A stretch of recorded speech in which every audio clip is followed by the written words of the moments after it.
Hey everyone, welcome back to my channel. मैं हूं कल्पना और आज का जो वीडियो है वो है कि हम अब अपने जितने भी अडेनियम के प्लांट्स हैं उनको समर के लिए किस तरह से प्रिपेयर करें।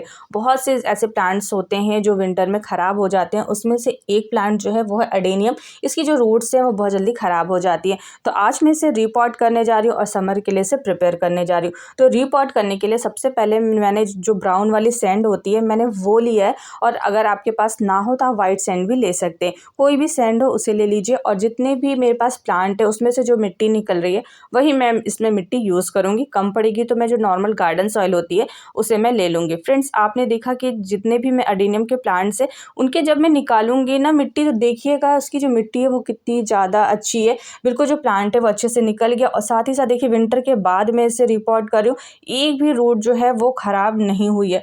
पूरे विंटर मेरे जो प्लांट्स हैं वो पॉट में लगे हुए थे, लेकिन एक भी रूट, एक भी ब्रांच बिल्कुल भी ख़राब नहीं हुई है, क्योंकि जो इसकी जो सॉइल बनाती हूँ मैं वो बिल्कुल इतनी अच्छी है ना, बिल्कुल वेल ड्रेन रहती है, और उसमें प्लांट जो हैं वो अच्छे से सर्वाइव भी करते हैं। तो वही जो सॉइल है वो मैं आपके साथ शेयर कर रही हूँ कि उसको हम किस तरह से बनाएंगे। फ्रेंड्स, ये मेरा अपना एक्सपीरियंस है। मैंने कोई भी वीडियो देख करके अपने अडेनियम प्लांट्स की केयर नहीं की है। जितने भी मेरे पास अडेनियम प्लांट्स है इनको मैंने सीड से ग्रो किया। सिर्फ मैं एक प्लांट लेकर आई थी और वो प्लांट अभी इसमें नहीं है। सिर्फ मैंने 3 साल पहले मैंने सभी सीड्स को ग्रो किया, और उसके बाद जितने भी प्लांट्स हैं ये सब मेरे सीड से ग्रो प्लांट हैं।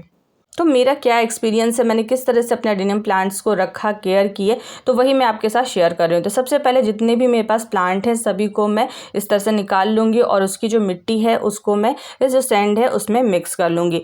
तो इतने सारे प्लांट्स की मैंने मिट्टी निकाली। उसके बाद इस मिट्टी में मैं ऐड कर रही हूँ कुछ कंपोस्ट, जैसे वर्मी कंपोस्ट, नीम खली, बोन मिल, और थोड़ा सा इसमें मैं सीविड फर्टिलाइज़र ऐड कर रही हूँ, और साथ ही साथ इसमें मैं फंगीसाइड ऐड करूँगी। और सभी को मिक्स करके मैं इसके लिए बिल्कुल वेल ड्रेन एक सॉइल मिल बना लूँगी। तो 50% के लगभग आप सैंड यूज़ करिएगा। उसके बाद आप इन सभी चीज़ों को ऐड करिएगा। अब जो पॉट्स खाली हुए हैं उसी में मैं सभी पॉट्स जितने भी प्लांट्स हैं उनको लगाऊंगी। तो जो प्लास्टिक के पॉट होते हैं उसमें बहुत ज़्यादा ड्रेनेज होल होते हैं, इसलिए मैंने उसके ऊपर कपड़ा रखा। उसके बाद मैंने इसमें मिट्टी को भर लिया। मिट्टी को मैं दबा दबा के नहीं भर रही हूँ, बस हल्के से नॉर्मल जैसे हल्के हाथों से भरते उस तरह से भर लिया। भरने के बाद अब मैं एक प्लांट को इसमें लगाऊंगी। तो ये वाला अडेनियम मैं इसमें रिपॉट करने जा रही हूँ। तो सबसे पहले इसके नीचे जो छोटी छोटी रूट्स निकले थे ना, इन्हें हम हटा लेते। इन रूट्स को हटाने से हमारे प्लांट का जो कॉर्डेक्स है ना वो मोटा होता है, और साथ ही साथ उसमें ग्रोथ बहुत अच्छी होती है, फ्लावरिंग भी अच्छी होती है। उसके बाद हम क्या करेंगे ना कि आपको प्लांट को रिपोर्ट कैसे करना है, 1 इंच आप ऊपर लगाएंगे प्लांट को सॉइल से। मतलब जहाँ तक आपने पिछले साल लगाया था, उसकी जहाँ से उसकी रूट्स डेवलप हुई थी उससे थोड़ा सा ऊपर करके हम अपने प्लांट को अब रिपोर्ट करेंगे। तो थोड़ा सा ऊपर हम अपने प्लांट को करेंगे, जिससे कि उसका जो कॉर्डेक्स है ना वो लगातार मोटा होता जाएगा, और ऊपर की ओर हमारा प्लांट जो है वो बढ़ता जाएगा। उसके बाद किनारे किनारे हम मिट्टी भरेंगे और अपने प्लांट को रिपॉट कर लेंगे। तो इसी तरह यही प्रोसेस का यूज़ करते हुए हम जितने भी अडेनियम के प्लांट हैं सभी को लगा लेते हैं।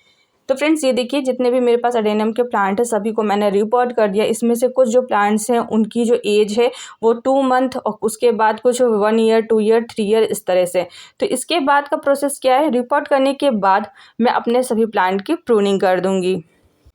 तो सबसे पहले मैंने किया, मैंने न्यू ब्लेड ली है, और इस तरह से इसकी जो ब्रांच होती है ना बहुत ही ज़्यादा हल्की होती है, बहुत आसानी से कट जाती है। बस सभी जितनी भी ब्रांचेज है सभी को मैं कट कर दूंगी। जो पुराने प्लांट है उसमें कई ब्रांचेस है, तो सभी को मैं थोड़ा थोड़ा कट कर दूंगी, जिससे कि उसमें ग्रोथ अच्छी होगी और फ्लावरिंग बहुत ज़्यादा होगी। पिछले साल मेरे जो जितने भी प्लांट्स हैं सभी में फ्लावरिंग बहुत ही ज़्यादा अच्छी हुई थी। तो वही उसी प्रोसेस का यूज़ करते हुए मैंने इस साल भी सोचा है कि मैं उसी तरह से करूँगी अपने सभी प्लांट्स की प्रूनिंग। तो इस तरह से मैंने सभी प्लांट्स की प्रूनिंग कर दी।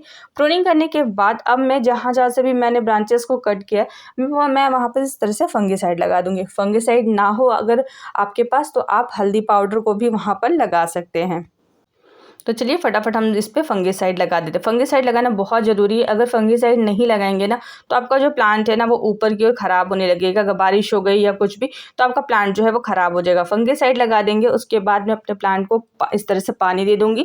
और पानी देने के लिए मैं पूरा जो पॉट है वो भर भर के नहीं दे रही हूँ, थोड़ा थोड़ा मैं पानी दे दूँगी। उसके बाद अभी मैं इसे 2 से 3 दिन के लिए शेडी एरिया में रखूँगी। उसके बाद मैं इसे फुल सनलाइट में रख दूँगी। इसे बहुत ज़्यादा शेडी एरिया में या ग्रोथ तक इसे शेडी एरिया में रखने की ज़रूरत नहीं होती है। बस 2-3 दिन थोड़ा सा सेट होने के लिए से थोड़ा सा शेडी एरिया में रख दीजिए। उसके बाद आप अपने एडेनियम प्लांट को फुल सनलाइट में रखिए, पूरी गर्मी बहुत अच्छे से इसमें फ्लावरिंग होगी। तो ये देखिए अब मैंने 2 दिन के बाद अपने सभी प्लांट्स को ये देखिए अरेंज कर दिया है जहाँ पे मुझे रखना है। यहाँ तो फुल सनलाइट आती है और पूरी गर्मी यहाँ पे बहुत ही अच्छी फ्लावरिंग होगी। और साथ ही साथ अगर आप चाहें तो इन प्लांट्स को टेरेस पे भी रख सकते हैं, अगर आपकी तरफ बंदर नहीं आते हैं तो। इस तरह से आप इसे टेरेस पे रख देंगे तो भी इसे बहुत कम पानी की भी ज़रूरत होती है। थोड़े से ही पानी में आपको रोज़ पानी भी नहीं देना पड़ेगा और थोड़े से ही पानी में बहुत अच्छे से सर्वाइव भी करेंगे और बहुत ही अच्छे से इसमें फ्लावरिंग भी होगी। तो बस अब आप भी वेट मत करिए और अपने जितने भी एडेनियम के प्लांट्स हैं उनको इस तरह से रिपोर्ट कर दीजिए। तो मेरा आज का वीडियो आपको कैसा लगा मुझे कमेंट बॉक्स में कमेंट करिएगा, और अगर आप इस तरह से ये करते हैं प्रूनिंग तो मेरे साथ इसका एक्सपीरियंस भी ज़रूर शेयर करिएगा।